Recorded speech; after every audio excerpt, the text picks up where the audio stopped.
I'm gonna now talk about our startup journey with Unmute and how we developed a hardware product with no money and no knowledge. So my name is Hans, and I'm the co-founder of Unmute. And Unmute, we have developed the world's first talking picture frame. So you choose your own photo, you choose your own audio, and then we wrap it in a frame of recycled fishing nets. So it could be a photo of the grandchildren with an audio greeting to the grandparents, for example, and when you press the frame, whatever audio you choose will be played.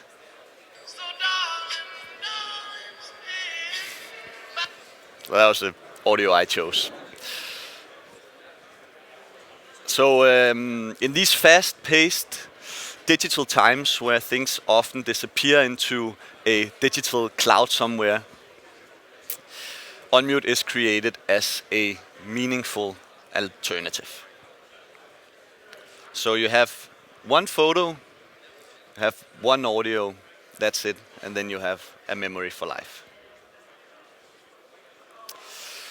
We launched in 2021. That was from Lucas's bedroom, my co-founder. So I think I'm actually standing on his bed taking this photo down at him. So that was cardboard from floor to ceiling, and I think he lived in his room slash office for around like 10 months or something. So it was not pretty, but we went out into it head first, and we didn't know what was gonna happen. But then this happened.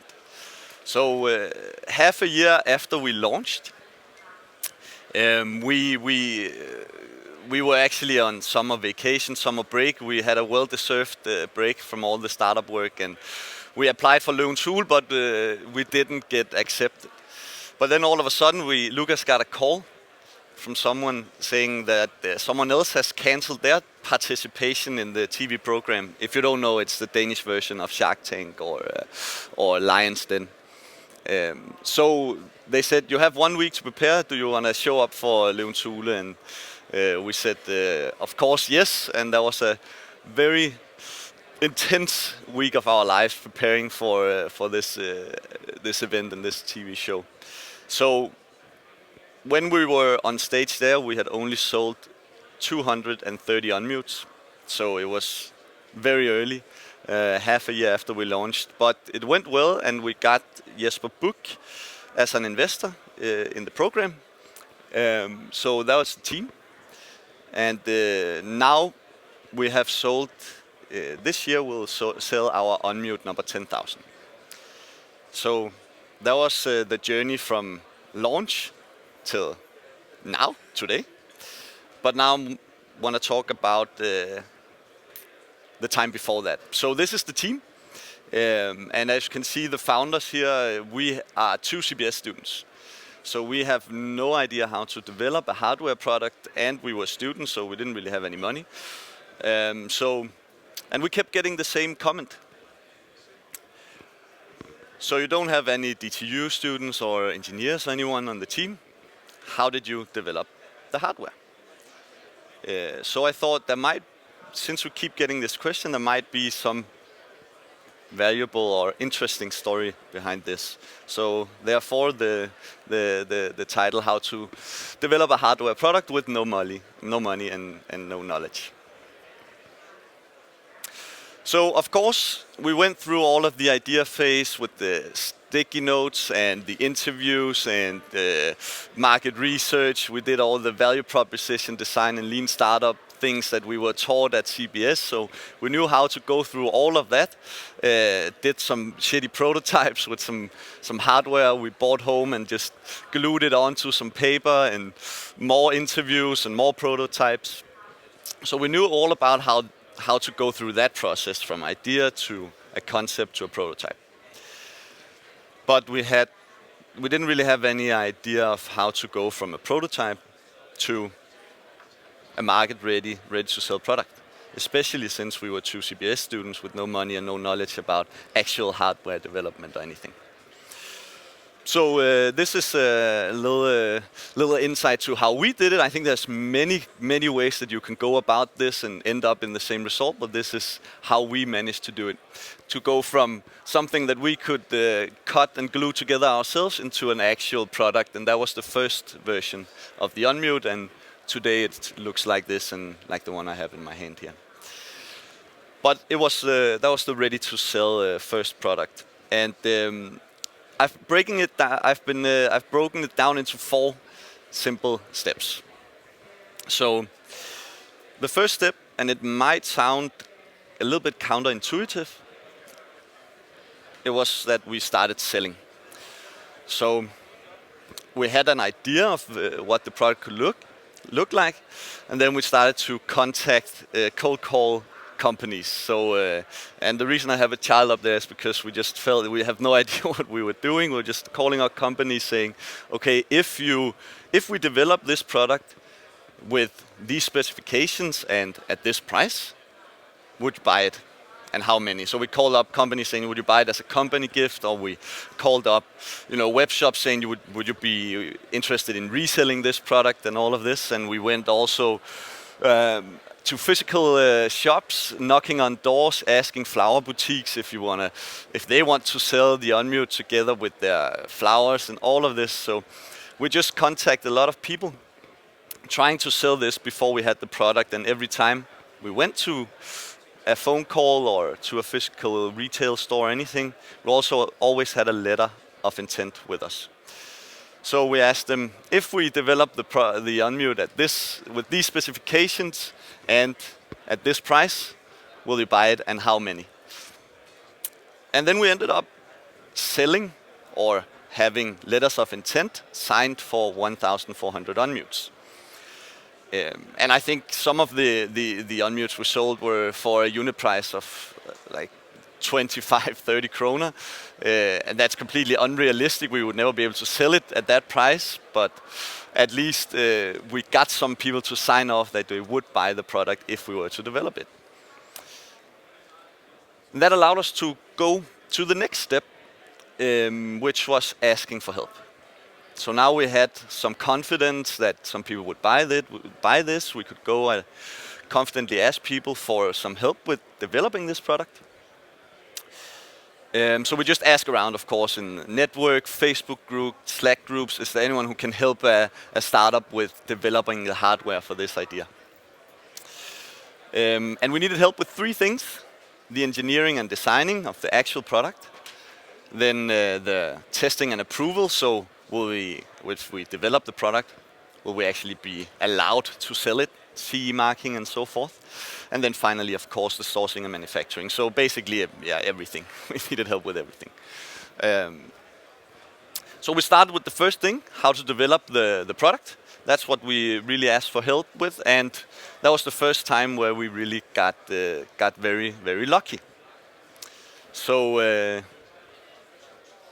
we ran into a perfect timing with Carsten and Claes. So they had a lot of experience with hardware development, and especially something like the PCB boards, the PC boards that we needed to have developed. And they just went out into saying, okay, we want to start our own consultancy, helping people, helping companies with this. So they needed to get some cases to showcase to get more customers on board, and we could be a case for them. So they were open to make some kind of arrangement, some kind of deal where they wouldn't just get paid all the money up front, but they would do some kind of startup-friendly arrangement with us. So that was great. Then we had the first step done. The next was the testing and approval of the product, getting help with how do we get a product that we're actually allowed to sell. And that's when we actually almost gave up. So we went out and we talked to this loudspeaker startup company that we had been advised to talk to through our network. And they were developing these speakers, and the founder said to us, no way guys, it's gonna take at least 2 years just to get market approved product with the import specifications and the requirements and all of that, and it's going to cost you 1 million kroner even to have something you're allowed to and ready to sell. So we thought, no way, we're going to wait 2 years to have a product that is ready to sell. So we almost actually gave up there. We listened to him and we thought it's not going to be possible. But then we got lucky for the second time. So we had asked around in all these Facebook groups and Slack groups, and also we were a part of a startup accelerator, incubator at that point. And then this generous man called Klaus, he's also an expert in CE marking and product approval. He reached out to us through the network there and said that he could help us out. So we talked to him and he said, guys, we told him about what the other founder of the loudspeaker startup said, and he said, guys, don't worry about it. They're developing a huge speaker with Bluetooth, and it's so difficult to get that imported and CE marked and everything. You're developing a tiny speaker with just a little battery inside that's going to be super easy to get that approved and ready for market, and he would be able to help us with that pro bono just because he knew exactly how to do this and it wasn't that difficult. So we thought, okay, we're back in business, we can do this. This might be possible actually.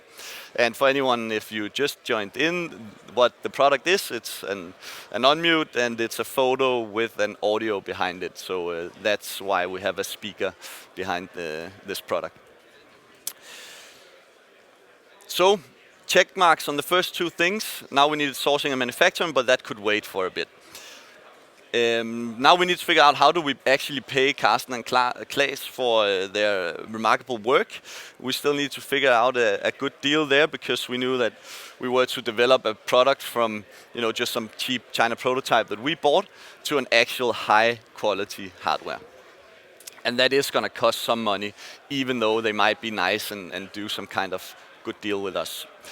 So now we had the people who could develop the product, and we had the 1,400 unmutes on the letters of intent from earlier, and that allowed us to go to the next step, which was applying for grants and soft funding. So I feel like in Denmark we have a lot of very good options, like micro grants and soft funding options. So that's when we started applying for those, and we actually got 75,000 Danish kroner in grants. Therefore, we could pay the engineers for some of their work, and we also had some money to be able to start the sourcing and manufacturing of the product. But we still had no idea how to actually source and manufacture this product. So that's when we went back to step 2, asking for help, asking around in the Slack groups and all of that. And that's the third time that we got lucky once more. We found some Danish sourcing partners. They had just quit their job at these large corporations. Now they wanted to do their own consultancy, helping companies out with sourcing and manufacturing. So they needed some good cases to showcase, so that they could get some more customers on board and start their consultancy business. So that was perfect for us. So they also said that they were willing to make some kind of good arrangement where they would be helping us with the sourcing and manufacturing and having a startup friendly setup in terms of the payments. That leads me to the last step of this, how we went from no money, no idea, and actually building a hardware product, and that was creating motivating incentives. So we had some money. We had a little bit that we could pay them, but it wasn't enough. So what we did was we said, we need to pay you a fair amount, but it can't be right now. So now we'll pay you with a payment for every unmute we sell until the debt is paid off. And that was actually a very good way of motivating everyone. So the sourcing and manufacturing partners, they could charge a fair rate for their work. It's working. they could charge a fair rate for their work, the sourcing and manufacturing partners, and they were motivated to drive down the cost of our product, because then we could sell it at a cheaper price, thus selling more unmutes. And the engineers, they were also motivated to build a product faster, so we could go to market faster and start selling the product faster, and then they would be able to get their money back faster. So that was a great motivating and great setup for everyone. So now we're able to develop the cheap prototypes we brought home into a high quality CE-approved hardware, and then we had the sourcing and manufacturing ready, which then on the 1st of October 2020, we got in the mail our first 100 unmutes. It was a very exciting day. This is Lucas, my co-founder, at our office space. I remember thinking, wow, we have 100 unmutes, that's 15,000 kroner in revenue. That would be so cool to have a company with that amount of revenue. So that's fun to think back on and look at that. And that was the first, how the first version of the unmute looked, but it was already to sell a product. Yeah, so that was how we went from the gluing together something we could make ourselves into an actually ready to sell hardware product. So just to recap, start selling, get the letters of intent, ask for help, get lucky, apply for grants and soft funding, ask for help again, get lucky again, ask for more help, get lucky, and create good incentives for the people around you. So that was my talk. Thank you so much for listening.